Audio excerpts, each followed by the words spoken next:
सगळ्यात महत्त्वाचा भाग आहे तो महिलेचं आरोग्य.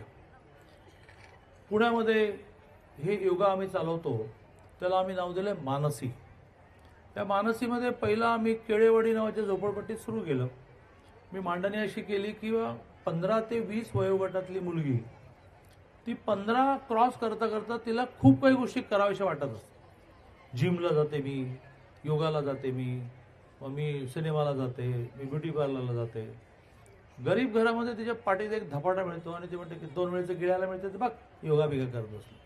का तर योगाला जायचं तर 500 रुपये फी भरायला लागणार, जिमला जायचं तर 1000 रुपये फी भरायला लागणार.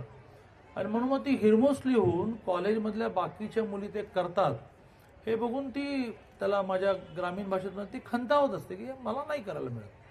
त्याचं तिचं पर्सनॅलिटीवर, व्यक्तिमत्वावर परिणाम होतो, ती निगेटिव्ह होत जाते.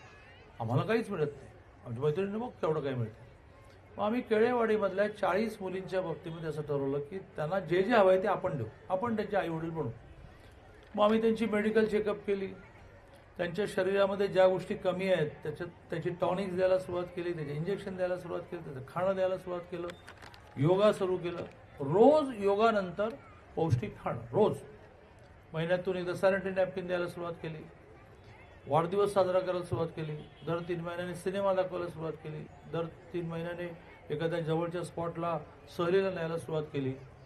दर 3 महिन्याने ब्युटी पार्लरला मोफत पाठवायला सुरुवात केली. त्यांना कूपन मिळतं, एक 10-12 ब्युटी पार्लरशी आमचं टायअप आहे.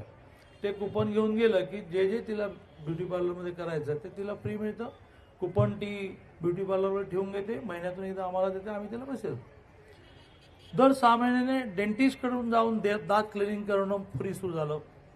कारण आपण म्हणतो मारे की मी रोज ना ब्रश करते, दात घासते, पण खूप आतमध्ये राहिलेलं असतं. आणि मग तो अन्नकण आत राहिला की तो कुजतो, मग वास येतो. मग कोणीतरी मैत्रीणसुद्धा म्हणतं की जरा लांब उभी राहा.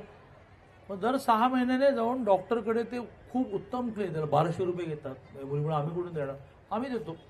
मग आम्ही 10-12 डेंटिस्टशी संवाद केला आणि त्यांना असं म्हटलं की या मुली कुपन घेऊन आल्या की यांचं तासभर जे काही क्लिनिंग आहे ते करा, पैसे आम्ही देऊ तुम्हाला. आता करता करता 40 मुलींपासून आम्ही सुरुवात केली. 65 केंद्र आमची झाली आणि 3300 मुली आणि महिला त्याच्यामध्ये आहेत. मला असं वाटतं की इथे आता जे सुरुवात केलं आहे ते पण आपल्याला त्या दिशेने न्यायचं आहे.